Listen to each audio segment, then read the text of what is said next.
How are you, Jeff? Thanks for coming on. Glad to be here. Just to dive right in. Disco, how long have we known each other? 30 years? When did you start at WCW? I was there at 95. 96. Didn't we meet before there? No? Oh, no, Memphis. Yeah, absolutely. Yeah. 94. 26 to 27 years. We've known each other. And look, as time goes on, we all sort of mature. And I just got to be candid. Your voice is more irritating in 2021 Oh yeah, than yes. it was in That's very And here's the other thing, Jeff. Here's the other thing, Jeff. When you leave this show, you'll feel like you were interviewing Disco because he will talk more than all four of us combined. Yeah. No. What do I talk about all the time? The Luger talk. I'm pulling. He embraces it, though. He embraces it, Jeff. He calls himself the conversation terrorist. Is actually his name. Yeah, Yes. and he also says he. I guess we're not getting into introductions, and we'll get to that bullshit later. Anyway, Yeah. You know the photo of us at the last Nitro? Yes. Yes. But nobody it's been really around and circulating around, and then people ask me, "Hey, this." I said, if you only knew sort of that little group and WCW Live, and just the story behind the story behind the story. There's a lot to that photo. I'll just say that. It's like if you think about when the internet, like message boarding, forums, social media started growing, we were right there at the absolute inception with Bob Ryder and Borash. James the chicken plucker. Yeah, Yes. James James from Kentucky and stuff like. But bro, we were like that was the first time that we kind of like you get on a different platform. They're not paying attention to what you're doing. The people that were in charge were obviously not paying attention because we were, hammering the norms, and stuff. And like we just started doing it. And it's like it just created. Like I think that like started the whole thing. It was. I can remember the. Gosh, Feeney, you've completely lost track of this show. But said, the dial-up modems and the AOL chat rooms way back when that I'm like, oh, this is pretty neat. But it was so slow. I'm like, I'm bored. I'm gone. I'm not going to sit here forever. But that WCW Live and real-time talk, and obviously with Nitro in the ring, made it a whole new sort of vibe. And it's that and the night and guys getting out of the shower and stopping by. But it was right there. It was Twitter before Twitter was Twitter. It really was that spontaneous conversation. Right, and if management would have had any idea what we would say, we would have all been fired. Totally, bro. It's like people post things on YouTube, and it's like if anybody said even anything remotely close to that, they'd be instantly just like fired, suspended, But it was like whatever. But bro, Bill Banks of all people was like a vocal critic. and I say that photo, and then what happened in the TNA years, and then on. But yeah, it was that photo. There's a lot of stories in that one. Yeah, branch out. Let me ask you a question, Jeff. Tennessee Titans. Is that what we're talking about? Draft? Or are we going to talk about? Okay, we can get into the draft. Yeah. I went from just quick 10-second sidebar. I went from 9th place to 2nd place in my fantasy football league in the last 4 weeks with Tannehill and A.J. Brown, and I had Alvin Kamara. Week 16, 6 touchdowns. A University of Tennessee boy. Yes, Kamara. absolutely. Yes, I had the Tennessee connection rolling in my fantasy football team. There you go. You still play it, right? Oh, yeah, definitely. Oh, yeah, of course, right? Isn't it unbelievable how fantasy football just like the second we started playing it, just explode. Like it became like one of the most important things, like in the work environment, right? Well, I couldn't really imagine, and then like to dial it back into the podcast. I had no idea the numbers that fantasy football generated, the dollars. Like, right. I mean, not just big time, like serious, crazy, stupid money. Getting into, just playing all that, just the weekly and DraftKings and all that, but same as podcasting. You guys, how many years are you in now? 5 years for this show in a couple of months, yeah. Wow. And Konnan, you were podcasting from about 2011 on, so 10 years for you overall, Yeah. Holy smoke! Wow, that's wild. So I am definitely late to the party, but yeah, bro. When I started, really the only podcast that there was Colt Cabana. I thought podcasting was like a radio show. You know what I'm saying? I had no idea what the hell it was. Yeah, we've all been in rooms with each other. It's like you just know. Like Jeff is like He's getting podcasts now. I'm like, I've been in booking meetings with you for hours and stuff, bro. You're a fantastic storyteller. It's like this story, like seriously, it's like seriously, I get to sit in with like, you, Vince, Dutch, stuff, guys that just love to talk about stories and angles and stuff, everything. And I was like right there in the middle of it, just like like a thumbs up or thumbs down, whatever. But like my thing, but bro, it was like, when I heard you had a podcast, I can literally hear myself listening to you tell the stories because you're just so good at it, But in 2016, when Bruce Pritchard came back and was working for me, and he was telling me about it, I just had zero interest in. Look, we've been in locker rooms, we've been in plane rides, car rides, rehashing stories. I've just had zero interest in doing it, in a timely manner and format. But you know what really turned, Konnan, you'll like this. I began to look at the podcasting world as it relates to me during COVID and on-demand viewing and Netflix and Hulu and Tiger King and Ozark and just all the different on-demand. I don't watch much TV, but sports. But when the on-demand viewing, and then when I watched The Last Dance and saw Jordan with that computer and how they went back and told the story, and I was much more engaged and hanging on every word Jordan said. I love the old archival footage and practice, and obviously the Nitro and the Rodman stuff, and Steve Kerr and all this good stuff. But hearing Jordan sort of retell his story, I'm thinking, this is what wrestling fans, they love. They get dialed into because you guys and us now, I guess me, we tell the story behind the story. And, of course, you guys, I always ashamedly love coming on, just having a good time with you guys, but get to talk sports. And it's not all wrestling. But to a wrestling fan, to get to hear the story behind the story, that to me is super compelling. And when I watch The Last Dance, which is kind of funny, Jeff, because I've had this conversation with a lot of wrestlers where they're like, "Oh, I'm tired about talking about wrestling. I want to talk about something else." Nah, motherfucker, nobody wants to hear you talk about anything else but wrestling. Now, you can do our show is different because we'll talk about wrestling and other stuff, but we are talking about wrestling. You know what I'm saying? Yeah. You don't want to hear Dale Earnhardt talking about farming. You want to hear him talking about auto racing and getting drunk with other drivers and getting into fights in the pit stop. And, the back of the stories that you're going to tell and the stories that Arn Anderson tells and the stories that JR tells, people want to hear that. That's what they like. Like just when you hear a football player that you like and he's telling stories of how it was in the good old days like Jordan. Bro, I was popping every time Jordan would look at the computer, laugh. Remember who was the guy that he was making fun of? Who was it? There were several of them. Yeah. But that you can't manufacture that. That was real as real can be. Yeah. He just rifled them. When I launched this or talked about, just announced it, whatever it was, a couple weeks ago, I've had a sports media company reach out to me, and it was through a connection of actually a Tennessee Titan former connection. It's an executive who's moved on to another sport. He's actually moved over into soccer. But anyway, he reached out to me and he said, "Hey, can I connect you?" I'm like, "Yeah, sure." So I'm all geared up to like, okay, it's a sports media company. Hey, we know Conrad's format, which I love that it's just take an event and talk about it and don't have to worry so much. There's the event. That's what we're talking about. But so I'm thinking, yeah, we're going to talk about, because they do all sports and they're, I'll say a regional type situation with SEC and all that. And I'm all geared up. Then I know UT and Vandy and Preds and Titans, all that. Like, no, we want you to talk about today's wrestling. It's on 5 days a week. We want to create a wrestling vertical. And I'm just going, okay. So we're in the middle of that. But it's interesting that, Konnan, just to your point, that that's what they want to talk about. Yeah, they want to hear about wrestling. There's got to be a podcast set aside where we just go a dive into the WWA tours with Andrew. Yeah. And just like and do something like just realize what we actually did in front of as many people as we did. Back then, like 9,000 in Sydney, we had Cisco, funny, right? To tell a story on this. So, my podcast launches next Tuesday, May 4th, every Tuesday thereafter. But this whole week, I'm doing media in the UK, several lucha sites. Our buddy Jose Maslucha, and the other site, Konnan.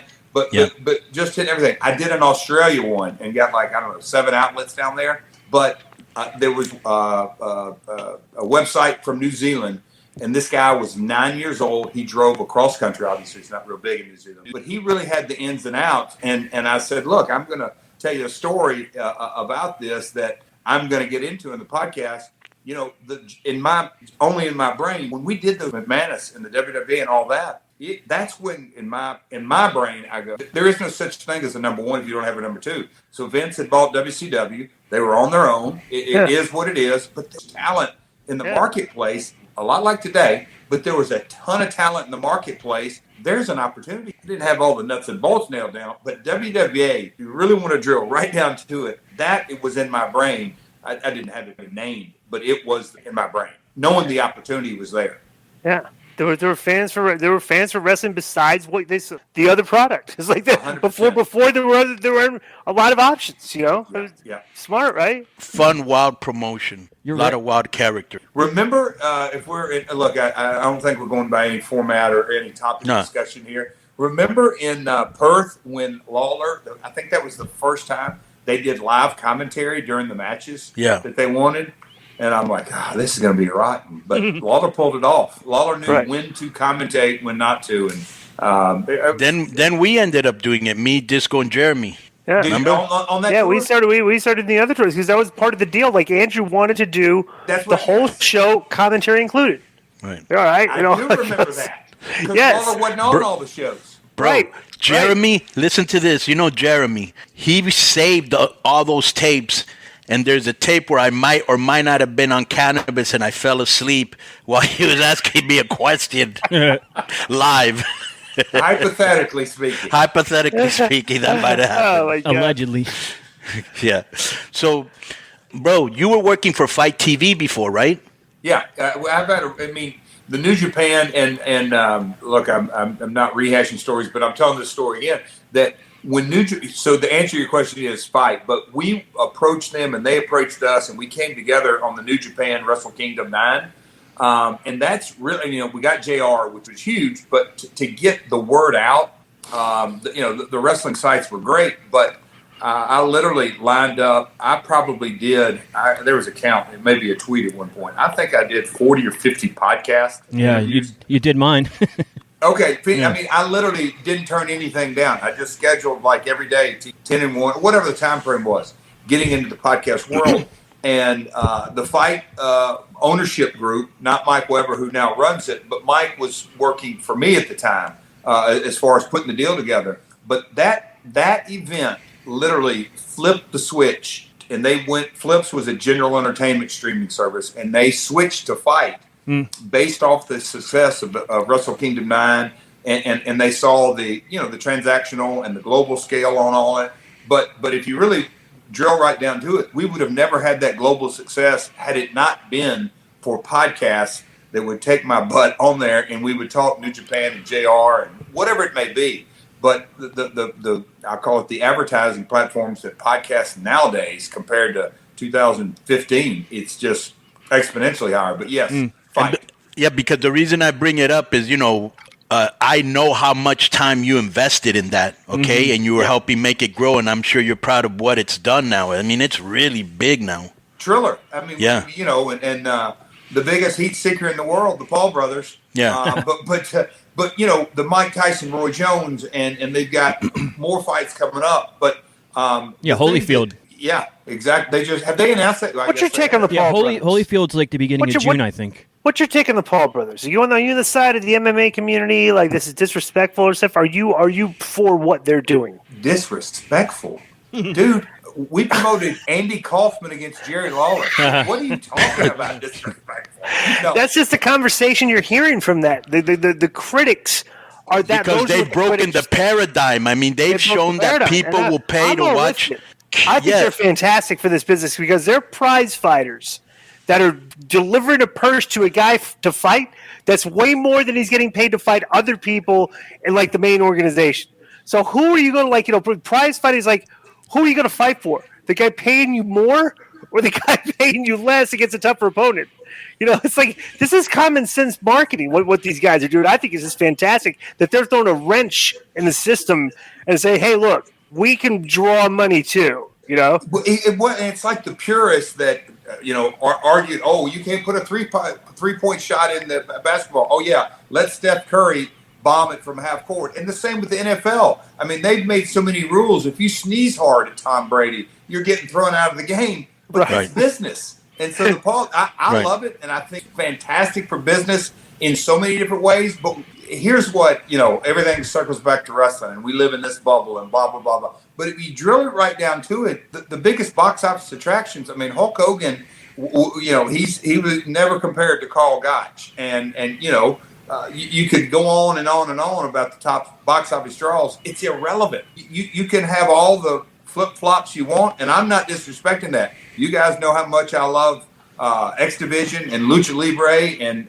Konnan. You would not believe how much that's been brought up this week as an integral part of my career. And I'm like, that's cool that you guys, you can't talk about Jeff Jarrett's career without talking Lucha Libre. But no, back to the question that. And you're a former champion in AAA too. Huh? And you're a former AAA champion. 2-time. In one of the best angles we ever did when I came out dressed as La Parka, and then you came out dressed as La Parka. Remember that? Yeah. It's great. That was great. It's great. Yeah. It was fantastic. But no, the Paul brothers, and when you look at Triller acquiring Fight and the way their technology's set up, from a global perspective, their technology doesn't fail. And in this day and age, that's you have to, and it's encrypted. And I don't know if you saw Triller has got a lawsuit in Manhattan. Did you guys see that about piracy streams? Yeah, I did see that. Yeah. Paul went after them really too. Interesting how that shakes out. Yes, it is. Yeah. But so I just think that just like you were saying, the purists and the old school, like the old school guys today, they'll be like, well, wrestling isn't like in my day. Well, here's a problem. We're not back in your day anymore. We're not back in our day. It's a different thing. Are there a lot of things that I miss from the old days? 100%. And one of the main things is, Jeff, if you remember, because you come from this era, we all do, is back then I just felt there were way, way, way better talkers because you had to talk people into the arena to get paid. You wanted those. What was the big night in Memphis? Like, what was the big night in Memphis? Monday night. Monday night. So you wanted to talk them into going in that Monday night, and maybe on the Saturday show is when you did it. Where Miami, where I grew up, on the Saturday shows where you talked everybody into coming in on Wednesday. So you don't have a lot of great talkers like before. You don't have a lot of attention to detail because before to get into WWE, right? Vince would get guys that have been in the territory for like 10 years, right? Yes. Now they're getting all these indie darlings who have all these bad habits, and then you got to try to break them up in mass. You know what I'm saying? It's they tell the stories not only in the ring but outside. I told this on another interview. You guys can relate to this, especially knowing the Memphis. I can remember as like a 13, 14, 15-year-old kid that Austin Idol would send in, a VCR tape, whatever it is. He would ship it up, and it was going to air on Memphis TV. And so, not knowing the business of the business, but so Lawler would go out, seg 2, and say a promo, and it was, on his energy level, maybe a 5 or a 6.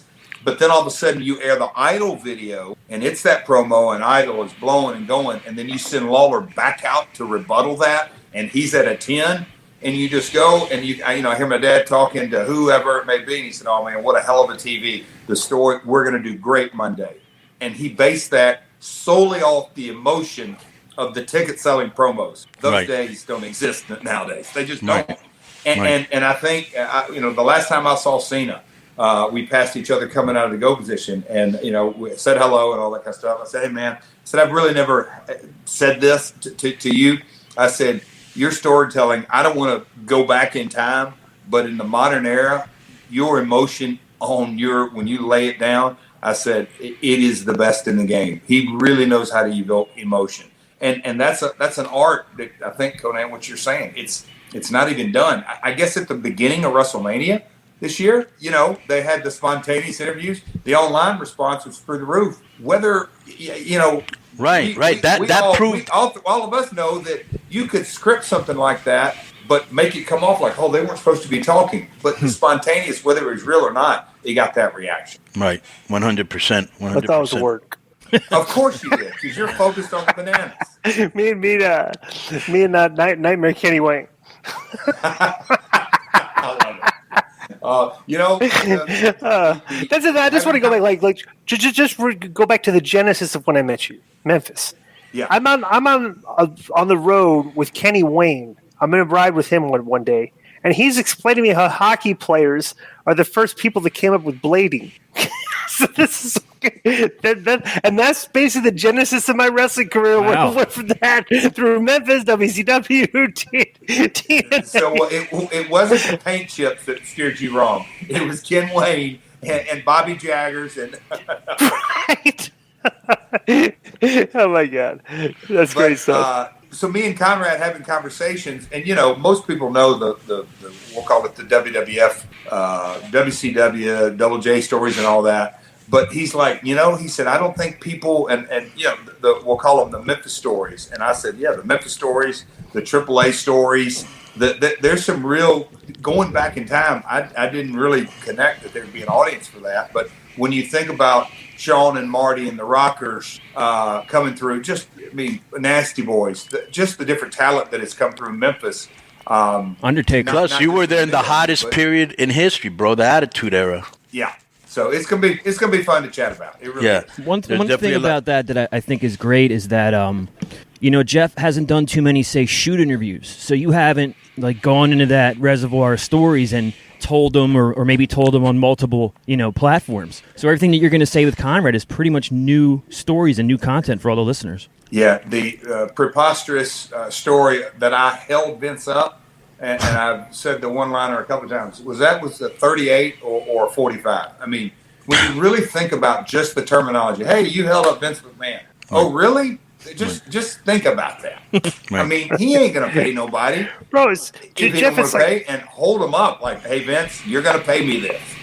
Ridiculous. Dude, you've been involved in so many. First episode. You hear all these guys tell stories, and your name's thrown in there a lot because there's a lot of big stories, and your name's in them. And you hear hey, I want to raise my hand. Go, could give my take on this, please? Which is basically what it is, right? That's it. Hey, were both you guys at Bash at the Beach? Yeah, I was there. I wrestled Dean Malenko that night. I think I get best. I think Meltzer was the first time in the Meltzer stars. Which Bash at the Beach? He's talking about 2000 with Hogan. Oh, right? 2000. Damn. Yeah, my bad. The Hulk Hogan, that whole. I was there, but I knew nothing was going on. I was there. Is that the one where Booker T won the championship? Yes. Yeah. So that we're going to tell that story at some point, but that's one that I was advised from my attorney who reached out to. I mean, there was litigation with Brad Siegel and Hogan, and I mean, just that whole mess. And my attorney said, best thing for you to do is literally forget that night happened. Don't talk about it. There's litigation. And so I was asked over and over and over for about 3 or 4 years when you talk about it. And so I just had a standard answer. I'm not going there. Booker won that night, and I was super happy for him. But the story of that, I don't even know if you guys know some of that story. Well, I will say, I will. Let me just say this, Jeff. This was kind of weird because when I was backstage, Vince Russo came up to me and he was like, he goes, what you're going to see today, I had to do. Right. And I was like, all right. And then I saw it. You know what I'm saying? But that's all he told me. Yeah. Yeah. I mean, to pull the curtain back, so to speak, and now all this time, I mean, the conversations that me and Hulk had with Johnny Ace and John Laurinaitis in the room going over move by move of a match that was going to go 25 minutes. I mean, that story alone is like, well, that's interesting. It'll surprise even. Yeah, well, I want to hear the story. Yeah, it's definitely. Crazy. Yeah, definitely going to check that story out. Yeah. Yeah. Well, it's like you said, it's a story that hasn't been told, so it's interesting. It's fresh. You know what I'm saying? Yeah, it will be. Yo, people like. I was going to say, people like the intricate details sometimes. Yeah, because even the fans, when they call in, or we have mailbag questions on our show, right? And they'll write in about microscopic details, like, hey, do you remember this match when this guy did this and stuff? And they're like, dude, we don't remember things like that. But like, there's an audience for people 100%. That want to know the details of like the things that happen like underneath what we've heard so far. It's a big audience too, Di. Bro, our mailbag yesterday, the guy actually asked me if I remember a match. Listen to this, from like 25 years ago where I wrestled Joe Gomez, and I was like, no, I don't. You know, it ain't like we had a feud. No. Yeah, but they weren't. Yeah, but I don't remember. Yeah. Okay, there's a guy from the UK that was interviewing me to talk about my world and the launch and all that. He remembers a series of matches of me and Pat Tanaka. Me and Billy Travis versus Pat Tanaka and Paul Diamond before they were Bad Company. He's got a copy of it. Wow. Bro, what's he go over and move the roof? Jeff, now that you say that name, what one of the greatest underrated workers and bump takers, Pat Tanaka. Yeah. Oh, the fastest flatbacker. I mean, he's right up there at the top. Yeah. Excellent, man. And he taught me a lot of in my early days. I wrestled. I wrestled Akio Sato and Tarzan Goto. The Japanese guys that tackle, drop down, hip toss. I mean, it was scientifically, and I got lucky. But I got to be partners, and Pat knew it. He was young, but there's a lot too, and you guys can relate to this. Me being 19 years old in the ring and selling in a single match versus being in a tag, and the guy can scream over the top rope, raise your head, do this, do that, reach out for a tag, talking me through things. I mean, it goes without saying, it's invaluable to teach somebody how to work when you're having first-time, real-time correction, as opposed to, and that's why, the era, and I hate to sound like the old-timer, but that was a big benefit for all of us, that you had guys in the ring that knew what they were doing, that really knew how to draw money. So anyway, Pat, if things went wrong, they tell you a couple things. And it's like we just navigate our way out of it real quick. Like that's ultimately like the era of the guys that called it in the ring versus the guys now. Something's not going right. Nobody calls it in the ring anymore. Everything's called back. Everything's called in the back. And I think if it's not working, it's like we navigate our way out of it. I do this, right? It's fascinating that skill's kind of like gone. You want to try and reintroduce it. Jeff, this is always okay. So let people know exactly. I know you said it once, but let them know exactly where they can find you on your Twitter, on your new show, what's it called, and all that. And plus, I just want to say, bro, doing it with Conrad is great because he's always super prepared, right? And even though you're not going to have this problem, if he thinks you're bullshitting him, he'll call you out on it, which I like. Yeah. Yeah. No. If I'm going to do it, which I've dove off the diving board into the deep end. Konnan really knows how. To me, it's a cadence of storytelling, and so obviously me by myself would be terrible, and Conrad's got to have a host. But I really like how his style, and yes, the preparation and the be able to go chronologically. I'm really excited about that. We launched how many times? How many times you wrestled Ric Flair? So you know what it's like doing a podcast with Conrad? It's like wrestling Ric Flair. He kind of guides you through the stuff. It's like that experience. Like anybody in the business that's worked the guy, like knows, like he's a different guy to work with. It's just you're being dragged through the matches. Like that's the way Conrad comes across to me. He knows every transition when you're done talking to immediately go down this. Here's the next thing. He's just brilliant at that. But just very talented guy. There's another story for the podcast. I turned 30 in Orlando and wrestled Flair on Nitro, so I didn't know how many times I wrestled Flair. But no, Konnan, to answer your question, it broke up a little bit. But yeah, we launched a website. All my socials are realjeffjarrett.com, at realjeffjarrett, Twitter, Instagram, Facebook.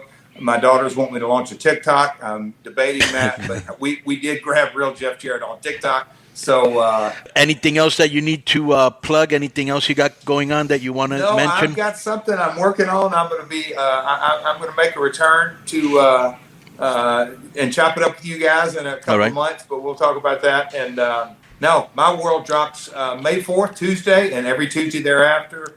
Subscribe now. Yo, check out Jeff, one of the great storytellers, promoters, talents in our business, still in the game, doing it at a high level. Go check out his show with Conrad, friend of the show. Thank you very much, Jeff, for being on Keeping It 100. Boom. Boom.